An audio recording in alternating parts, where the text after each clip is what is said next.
अभिलंब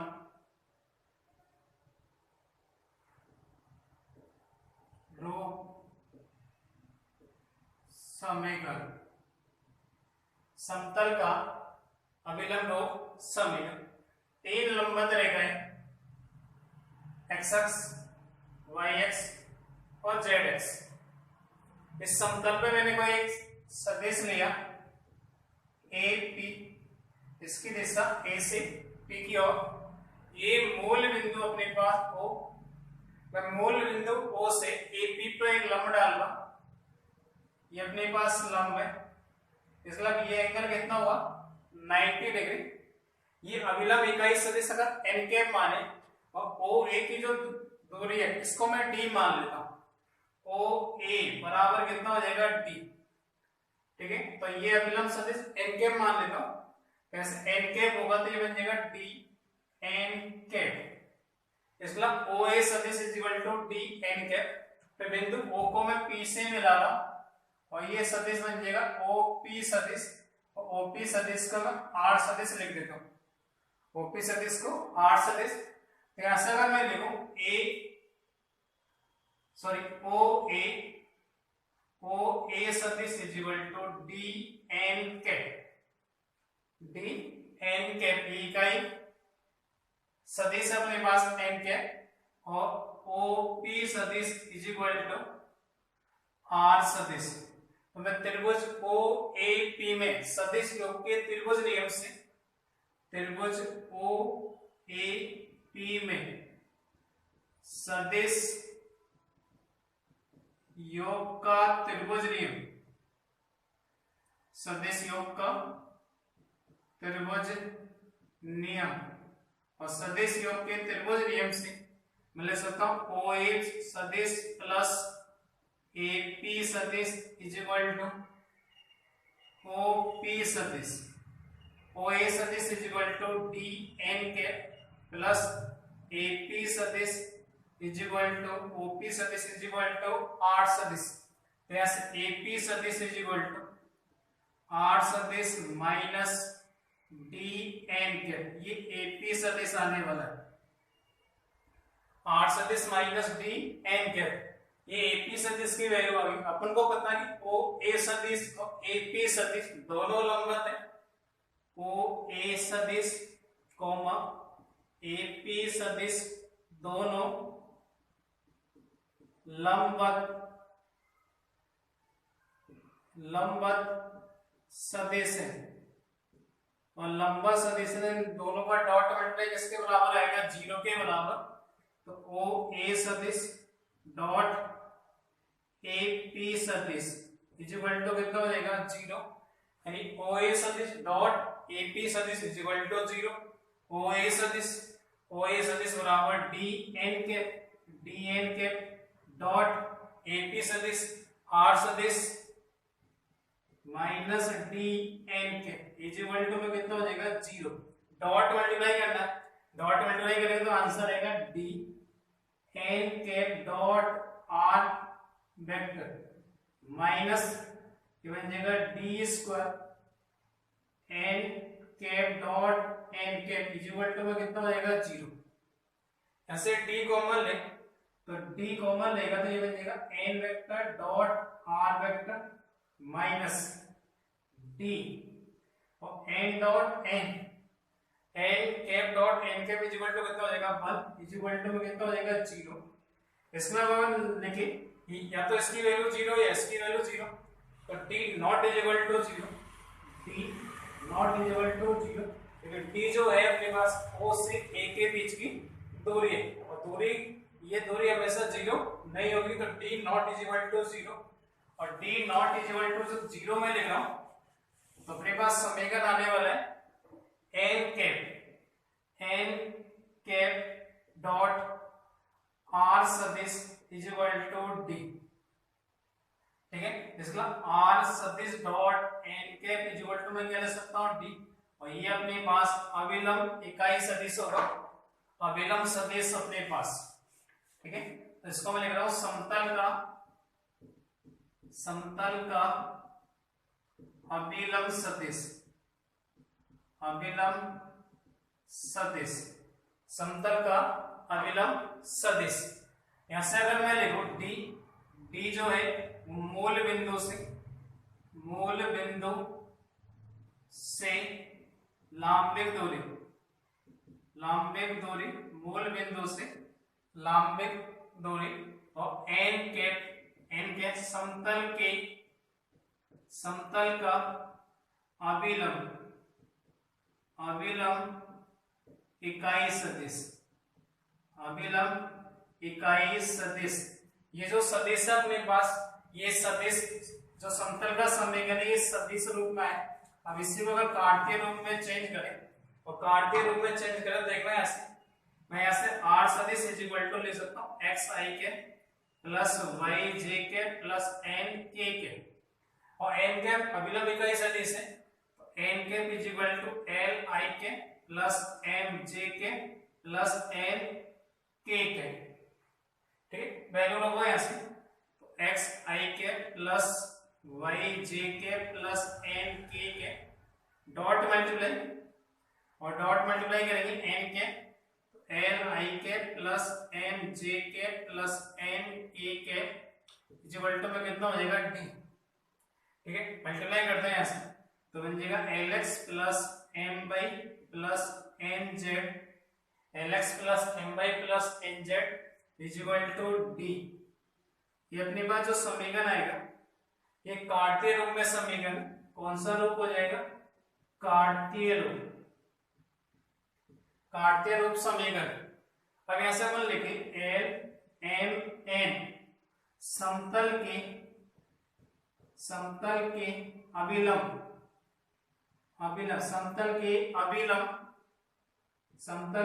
अभिलंब के दिक्कोज्जय,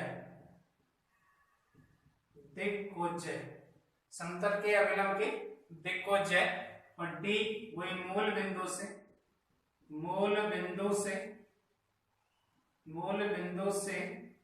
लांबिक दूरी,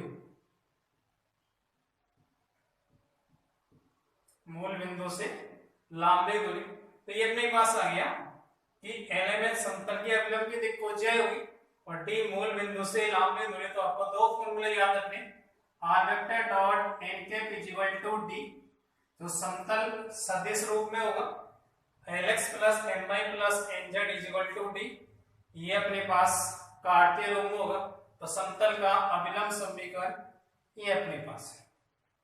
समतल का अंतःखंड रूप समीकरण, समतल का अंतःखंड रूप समीकरण, तीन लंबवत रेखा है, एक्स एक्स वाई एक्स और Z X, X X Y X और जेड एक्स। एक्स एक्स पर बिंदु ए के निर्देशांक a, 0, 0, तो एक्स एक्स पर काटा है अंतःखंड ए, वाई एक्स पर किसी बिंदु b के निर्देशांक 0, b, 0, और जेड एक्स पर किसी बिंदु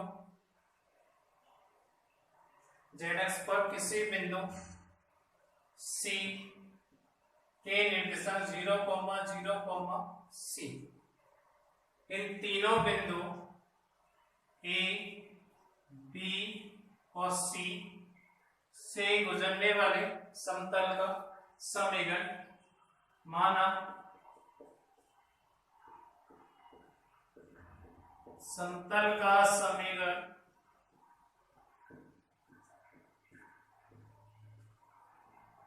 capital X plus capital B Y plus capital C Z plus D equal to 0। इन तीनों बिंदुओं से गुजरने वाले समतल का समीकरण, ये तीनों बिंदु समतल को संतुष्ट करेंगे। तो लिख रहा हूं मैं बिंदु ए समतल, इसको समीकरण नंबर 1, समतल 1 पर स्थित है, समतल 1 पर स्थित है, और समतल एक पर स्थित होगा तो इसको सेटिस्फाई करेगा। तो इन जगह capital A small A plus B into Y की वैल्यू 0, तो 0 प्लस सी इंटू वाई की value 0 plus D is equal to 0। ऐसे कैपिटल ए की वैल्यू माइनस का डी अपॉन ए, ठीक है। फिर लिख रहा हूं बिंदु बी 0, बी, 0 समतल एक पर स्थित है, समतल एक पर स्थित है। अब बिंदु भी है 0, बी, 0, तो बन जाएगा 0 plus capital B small B plus 0 plus D is equal to 0। तो capital B is equal to minus का डी अपॉन बी, माइनस का डी अपॉन बी, माइनस का डी अपॉन बी। इसी बार बिंदु सी 0, 0, सी समतल एक पर स्थित है, समतल एक पर स्थित है। तो ये इसको सेटिस्फाई करेगा। तो बन जाएगा 0 प्लस x की वैल्यू 0, y की वैल्यू 0 प्लस c, ठीक है। ये कैपिटल C और small c plus d is equal to 0, capital C is equal to minus का d upon small c, minus का d अपॉन स्मॉल c। तो अपने पास ये a b और c। अब a कैपिटल B और कैपिटल C के मान समीकरण एक में रखने पर, और समीकरण एक में रखेंगे और जैसे इन सबके मान समीकरण एक में रखेंगे तो देखना ध्यान से, समीकरण एक में रखें तो a माइनस का d अपॉन a, माइनस का d upon a x plus p की वैल्यू माइनस का d अपॉन b, तो ये माइनस का d upon b y plus ये बन जाएगा माइनस का d upon c z plus d is equal to 0, ठीक है। यहाँ से d कॉमन आएगा और d कॉमन आएगा, तो d को कॉमन आएगा तो यहाँ से d कैंसिल किस में चला जाएगा 0 में, तो बन जाएगा minus x upon a minus y upon b minus z upon c plus 1। इसको ले रहे हो तो माइनस का 1, पूरी समीकरण में माइनस का भाग दे, माइनस का भाग है तो x upon a plus y upon b plus z upon c equal to में कितना हो जाएगा 1। तो यहाँ से अपन बात करें x upon a plus y upon b plus z upon c equal to 1, तो ये जो समीकरण आएगा ये समतल का अंतःखंड रूप।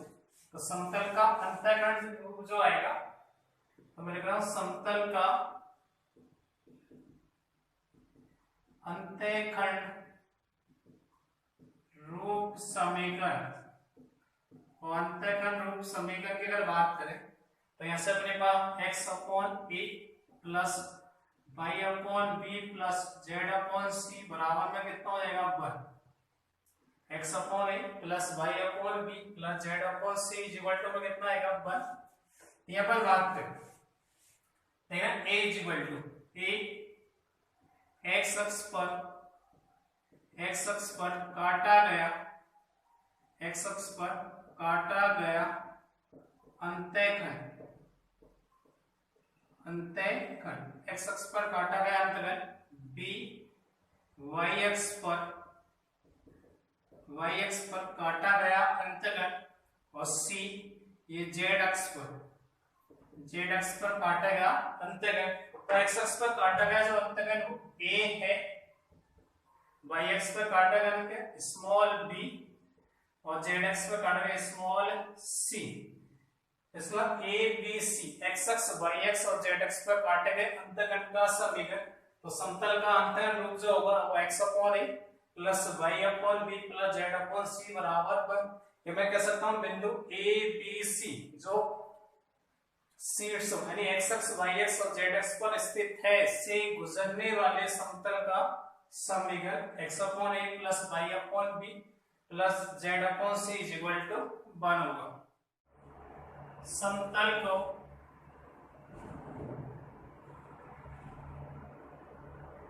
अंतःखंड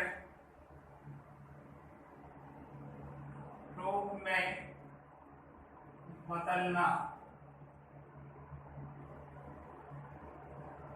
माना समतल का समीकरण ax plus by plus cz plus d equal to 0। ठीक है, इसको अंतःखंड रूप में चेंज करना है। और अंतःखंड रूप हमारे पास क्या होता था, x upon a plus y upon b plus z upon c equal to 1। इस वाले रूप में चेंज करना, तो सबसे पहले क्या करना है, d और d को इस तरफ में चेंज कर रहा हूं, तो बन जाएगा ax plus by plus cz, ax plus by plus cz equal to minus का d। और यहाँ मुझे कितना बनाना अपन, तो माइनस d से डिवाइड कर रहा हूं, माइनस d से समीकरण में भाग देने पर माइनस डी पर जब समीकरण में भाग दूंगा तो बन जाएगा ax अपॉन माइनस का d plus by upon minus का d प्लस का cz upon minus d equal to कितना हो जाएगा 1। यह देखें तो x y और z के जो गुणांक है वो अपने पास 1 थे, तो इसको 1 बनाए, x अपॉन माइनस का d upon a plus y upon minus का d upon b plus z upon minus का d upon c equal to में कितना हो जाएगा 1। ठीक है, तो ये अपने पास समतल का समीकरण कहलाएगा। किसका समीकरण कहलाएगा, समतल का अंतःखंड रूप में समीकरण, जहां x अक्ष पर काटा गया अंतःखंड, x अक्ष पर काटा गया अंतःखंड बराबर कितना आएगा, माइनस का d अपॉन a। इसी बार y अक्ष पर काटा गया अंतःखंड कितना आएगा, माइनस का d अपॉन b। इसी बार z अक्ष और z अक्ष पर काटा गया अंतःखंड माइनस का d अपॉन c बनने वाला। ठीक है, अगला टॉपिक अपन देखें, समतल को अभिलंब रूप समीकरण में बदलना। समतल को अभिलंब रूप में बदलना। माना समतल का समीकरण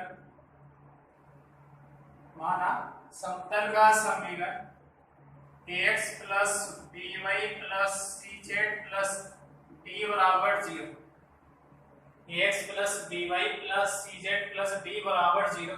और समतल का अभिलंब रूप होता है lx plus my plus nz equal to d। ठीक है, तो l में अभिलंब के दिक पहुंचे के लंबे और d मूल बिंदु से लंबी दूरी। तो सबसे पहले मैं इस वाले टर्म को इधर भेज रहा हूं, तो ये बन जाएगा ax plus by plus cz equal to minus का d। क्या बन जाएगा, माइनस का d। ये माइनस का d बनने वाला है। ठीक है, मुझे दिक कोणीय ज्ञात करनी है। दिक कोणीय है बराबर a अपॉन रूट में a square plus b square plus c square. तो मैं कह रहा हूं इस पूरी समीकरण में a square plus b square plus c square का भाग देने पर तो बन जाएगा ax upon root of a बन जाएगा a square plus b square plus c square plus का ये बन जाएगा by upon root of a square plus b square plus c square plus ये बन जाएगा cz upon root of a square plus b square plus c square बराबर minus का d upon root of में कितना आएगा A square plus B square plus C square, और इस पूरे का मैं क्या लिखूंगा मॉड, क्योंकि ये लंबी दूरी आएगी और दूरी हमेशा कैसी होगी पॉजिटिव, तो इस रूप में बन जाएगा lx plus my plus nz is equal to कितना हो जाएगा d, इस वाले रूप में बनेगा। तो यहाँ से मैं l बराबर ले सकता हूँ a upon root of A square plus B square plus C square, m बराबर b upon root of A square plus B square plus C square, और ऐसे n बराबर c अपॉन रूट ऑफ कितना आएगा A square plus B square plus C square, और ये वाली जो दूरी अपने पास ये t बन जाएगा, जो मूल बिंदु से क्या कहलाएगी लंबे की दूरी बन जाएगी अपने पास। देखिए पहला सवाल, उस समतल का समीकरण ज्ञात कीजिए जो मूल बिंदु से 7 इकाई दूरी पर तथा सदिश 6i plus 3j minus 2k इसके अभिलंब है। अपने पास सदिश ने लिखा तो n सदिश is equal to first person n सदिश is equal to 6i plus 3j minus 2k, ठीक है। तो समतल का समीकरण और समतल का समीकरण r vector dot n is equal to d, तो आपको d बराबर दे देगा d बराबर 7, d बराबर कितना है 7, मूल बिंदु से जो दूरी है वो कितनी है 7 है, तो d बराबर 7, n के पता होना चाहिए तो n सदिश आपको दे देगा, देखो ध्यान से 6i plus 3j minus 2k, ये इकाई सदिश होना चाहिए, तो इकाई सदिश बनाए इसको n सदिश अपॉन n सदिश का मापक, इसको n सदिश लिख रहा हूं मैं, n सदिश 6i plus 3j minus 2k upon में इसका मापा लिखे तो इसका मापा रूट ऑफ 6 का स्क्वायर प्लस 3 का स्क्वायर प्लस माइनस 2 का होल स्क्वायर, इसको सॉल्व करें 6 का स्क्वायर 36, 3 का स्क्वायर 9 माइनस 2 स्क्वायर 4, 36 और 4 40 और 9 49 का कितना हो जाएगा 7, इसका n के इज इक्वल टू जो आने वाली है वो 6i plus 3j minus 2k upon में रूट ऑफ 49 की वैल्यू कितनी हो जाएगी 7, तो ऐसे वैल्यू लिखिए समीकरण नंबर 1 से, समीकरण 1 से, और समीकरण 1 से आंसर आएगा r डॉट n की value 6i plus 3j minus 2k upon में कितना हो जाएगा 7 इज इक्वल टू, और d इज इक्वल टू कितना 7, और ये आपका आंसर बनेगा। ये जो समीकरण होगा वो समतल का समीकरण। अगला है समतल के समीकरण 2x minus 3y plus 6z plus 14 is equal to 0 को से समतल का अभिलंब रूप ज्ञात कीजिए। अब देखना सेकंड वाले सवाल में आपको समतल को अभिलंब रूप में चेंज करना है, और अभिलंब रूप में चेंज करना है तो देखिए ध्यान से, ठीक है। अभिलंब रूप में चेंज करेंगे तो समतल का समीकरण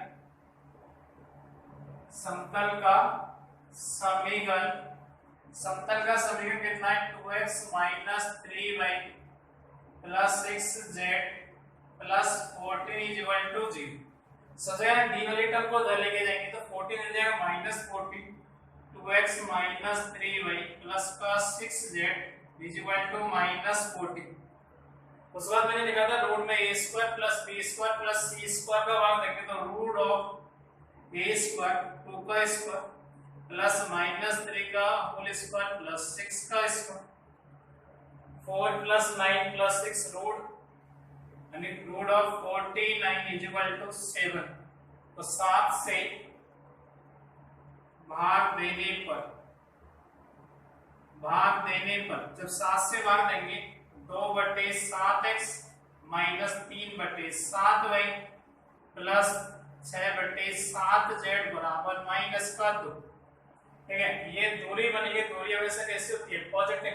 इसको मैं मॉड में लिख दूं तो आंसर आएगा 2/7x minus 3/7y plus 6/7 Z बराबर कितना हो जाएगा 2। और ये जो बनेगा वो समतल का समीकरण कौन से रूप में, अभिनव रूप में आंसर आएगा अपने पास। सिद्ध कीजिए बिंदु P Q R और S समतलीय है। अब 4 बिंदु देखे, 3 बिंदु है तो 3 बिंदु से तो समतल का समीकरण याद कर सकते, ठीक है। और 3 बिंदु से समतल का समीकरण देना। तीसरा सवाल, 3 बिंदु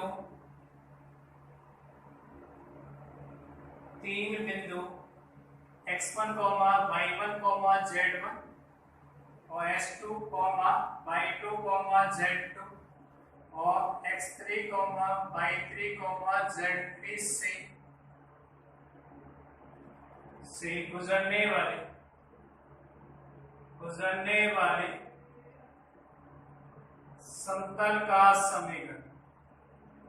और समतल का समीकरण सारणी में x minus x1, y minus y1 और z minus z1, x1 minus s2, y1 minus y2 और z1 माइनस z2 बन जाएगा z2 माइनस z3,